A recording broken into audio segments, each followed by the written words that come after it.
김주영 작가와 함께하는 오늘의 인문학 수업. 마음과 생각이 자라는 인문학 산책. 삶의 깊을수록 흔들리는 건 마음이라서 나이가 들기 전에 자신과 친해지는 법을 알아야 하죠. 흔들리기에 인생이라서 스스로가 부족하다 느낄 때 흘려야 할 눈물의 씨앗이 있는 사람이 되어야 하죠. 삶이 늘 평온하지도 안일하지도 않기에 덕분에 성찰과 자신의 정체성을 찾아가는 시간이 반드시 필요하니까요. 카카오 채널 김종원 작가님의 하루 10분 인문학 수업. 세상에서 가장 아름다운 눈물. 우리는 사는 내내 운다. 세상은 남을 위해서 우는 한 방울의 눈물이 가장 가치 있다고 말하지만 세상에서 가장 사랑스럽고 아름다운 눈물은 그간 사느라고 고생한 나를 위해 흘리는 한 방울의 눈물이다. 내가 나를 위해 울 때 삶은 더욱 감동스러워진다. 네이버 블로그 김종원 작가님과의 대화. 읽는 당신에게 문해력이 필요한 이유. 무릇 책을 읽을 때는 자신의 학문에 보탬이 될 만한 것은 살펴보고 그렇지 않으면 눈여겨볼 필요도 없다. 이렇게 하면 100권의 책이라도 열흘 정도 공들이면 누구라도 읽을 수 있다. 유배지에서 보낸 정약용의 편지에 나오는 독서 조언이다. 그냥 고개를 끄덕이며 지나가거나 맞아, 이제부터 그렇게 하자라는 시도는 불발로 끝날 가능성이 높다.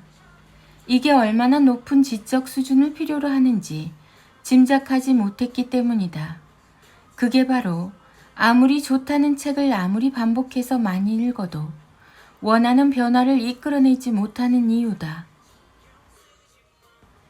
정약용의 조언 중 핵심은 모두의 눈을 끄는 100권의 책이라도 열흘 정도 공들이면 누구라도 쉽게 읽을 수 있다 라는 부분이 아니다. 핵심은 바로 자신의 학문에 보탬이 될 만한 것은 살펴보고 라는 부분이다. 그게 일단 가능해야 책을 구분해서 선택하고 읽을 수 있기 때문이다. 또 반대로 생각하면 그게 가능한 사람은 이미 그렇게 하고 있으므로 이런 조언 자체가 필요 없다. 결국 그의 조언을 읽으며 우리가 먼저 눈여겨보고 실천에 옮겨야 할 부분은 나의 학문에 보탬이 될 만한 것을 어떻게 선택할 수 있을 것인가 라는 질문에 대한 답을 구하는 것이다. 당연히 매우 어렵다. 다산의 지적 수준 정도가 되어야 물이 흐르듯 자연스럽게 되는 것이기 때문이다. 바로 이런 질문에 대한 분명한 정의와 답이 필요해서 그렇다. 나는 어떤 학문을 추구하나? 나의 학문은 어디에 가치가 있나? 학문을 통해 무엇을 이루려고 하는가? 이렇게 세 가지 질문에 대한 답을 지금 즉석에서 만드는 게 아니라 이미 수년 전부터 마음속에 담고 실천해온 시간이 필요하다. 그래서 그의 조언은 그의 수준에 도달한 사람만이 실천할 수 있는 것이라고 볼 수 있다. 다만 그렇다고 좌절하거나 자신을 힘들게 할 필요는 없다. 만약 당신이 내게 제시한 세 가지 질문의 필요성을 스스로 느끼며 부족한 부분을 발견했다면 그게 가장 큰 수확이기 때문이다. 왜냐하면 이 조언을 읽은 세상의 99%는 그저 스치거나 뒤에 나온 100권의 책을 열흘이면 읽을 수 있다는 이야기에 빠져서 본질을 놓쳤을 것이기 때문이다. 이것이 바로 읽는 당신에게 문해력이 필요한 이유다. 모두가 읽고 있지만 아무도 읽고 있지 않다. 카카오 채널 김종원 작가님의 기적의 필사법. 절대로 안 돼. 가서 공부나 해. 불평하지 마. 시끄러워 조용히 해. 부모의 말그릇은 아이가 살아갈 세상입니다. 엄마 지금 네가 썼던 그릇 설거지하는 거 안 보이니? 아빠 지금 너 학원비 내려고 집에서도 일하는 거 안 보여? 아이들이 종종 말을 걸어올 때 각종 집안일로 바쁜 부모는 자꾸만 소홀할 수밖에 없어요. 가끔 그런 아이에게 미안하지만 분노를 표출하기도 합니다. 마음은 그게 아닌데 자꾸 험한 표현만 입에서 나오게 됩니다. 이유는 간단해요. 사는 게 너무 힘들어서 그렇습니다. 나이가 들어서 몸은 더 지치고 힘도 빠지는데 일은 끝도 없이 이어지죠. 더 큰 문제는 그런 나날이 언제까지 이어질지도 알 수 없다는 거죠. 언제까지 이렇게 살아야 하나? 그럴 때는 조금 피곤하더라도 아이의 말에 전력으로 반응해 주세요. 라는 조언도 귀에 들리지 않습니다. 오히려 괜히 스스로에게 화가 나서 이렇게 응수하게 돼요. 당신이 애 셋을 키워봤어? 일하면서 애들 키워봤어? 그런 건 넉넉한 환경에서나 가능하지. 모두 이해합니다. 반복되는 힘든 나날에 힘들어서 당장 쓰러질 것만 같으니까요. 내가 이 고생을 왜 하고 있지? 누가 알아준다고. 그렇게 생각하게 되면 당분간은 혼자서 아무것도 하지 않고 고상하게 여유로운 시간을 보내고 싶다는 생각도 듭니다. 하지만 저는 이런 생각을 해봤습니다. 잘하고 싶은 마음에 이런 종류의 글을 읽으면서도 과연 내가 이걸 할 수 있을까? 라고 생각한다면 어떤 효과를 기대할 수 있을까요? 반대로 이걸 내가 해내려면 어떻게 해야 할까라는 질문을 던지며 강력하게 자신의 가능성을 스스로 신뢰하는 게 중요합니다. 결국 모든 결과를 결정하는 건 자신을 향한 믿음이니까요. 물론 생각과 말처럼 현실의 변화는 쉽지 않아요. 하지만 사는 대로 생각하는 것과 생각하는 대로 사는 것은 너무나 다른 인생을 의미하죠. 이 말을 필사하고 낭독하며 우리 자신에게 믿음을 가져봐요. 말하기 전에 한 번 더 생각하면 좋은 정보와 지식을 전할 수 있고 다시 한 번 더 생각하면 사랑하는 마음까지도 전할 수 있습니다.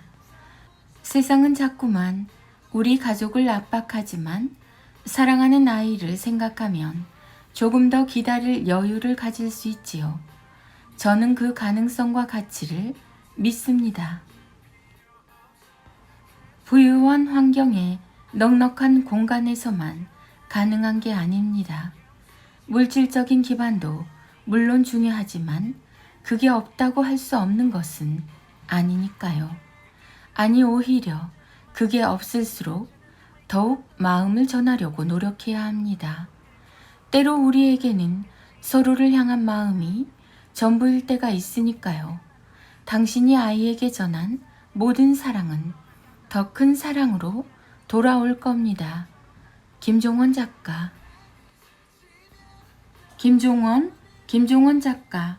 자녀 교육, 부모 교육, 책 육아, 홈스쿨링, 대화법, 질문, 인문학, 말그릇, 말의 품격, 말의 힘. 글쓰기를 배우고 싶다면 이 글을 읽어보길. 김훈 작가의 인터뷰가 나올 때마다 마음을 집중해서 읽는다. 기다렸던 선물을 받는 기분이다. 이 인터뷰를 책으로 엮어서 낸다면 100만 원을 받아도 나는 감사하는 마음으로 산다.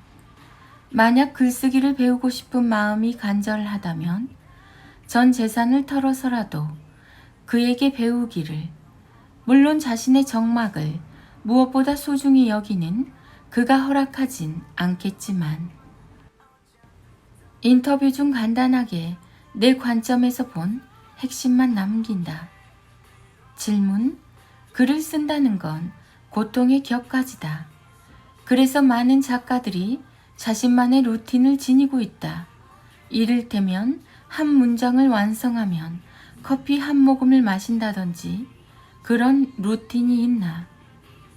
나의 루틴은 단순하다. 글이 써지지 않는 날에는 밖에 나가서 논다. 나는 뭐든지 억지로 하지 않는다. 질문.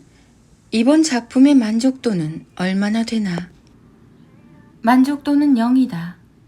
만족을 느낄 만한 작품으로 앞으로 써볼 작정이다. 질문. 작품에서 교도소에 갇힌 이춘계는 늘 같은 풍경의 그림만 그렸다. 작가의 기억 속에 깊게 자리 잡은 풍경이 있다면 이춘계가 늘 같은 풍경을 그리는 것은 그의 절망을 표출하는 행위이다. 나의 기억 속에 특히 자리 잡은 풍경은 없다. 나는 늘 지금 이 순간의 풍경에 주목하고 있다. 질문. 바스러져란 표현도 자주 등장한다. 좋아하는 표현인가?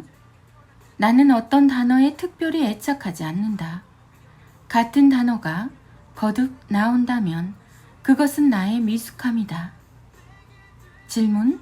작품으로 나만의 정막이 훼손되는 걸 싫어하고 최근 혼자만의 시간을 많이 보내는 것으로 한다. 사람을 만나는 일이 이제는 피곤해서 감당하기 어렵다.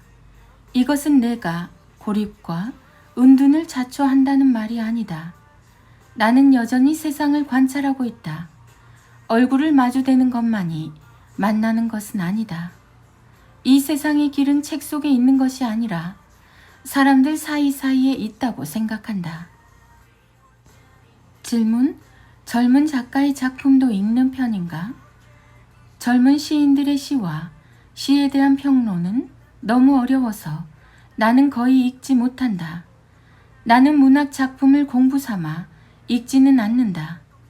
80년대와 90년대에는 나 같은 독자들도 읽을 수 있는 시와 평론이 많았는데 지금은 별로 없다. 나는 이 점을 매우 애석하게 여긴다.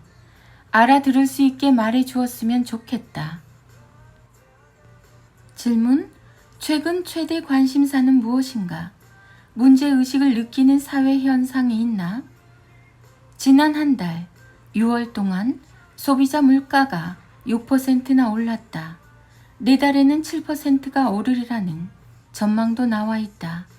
이 물가고는 자연 현상이 아니고 세계 경제의 구조 속에서 발생한 것이다. 물가고는 코로나19에 폐허 위로 몰려오고 있다. 이 물가고는 이 사회의 어느 부분을 때릴 것인가?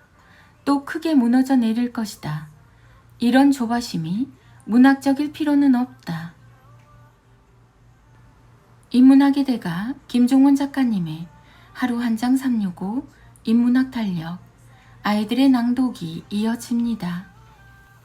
인문학 달력 7월 28일. 사랑하는 연인에게는 사랑받는 비결을 배울 수 있고 증오하는 사람들 사이에서는 증오의 이유를 발견할 수 있다.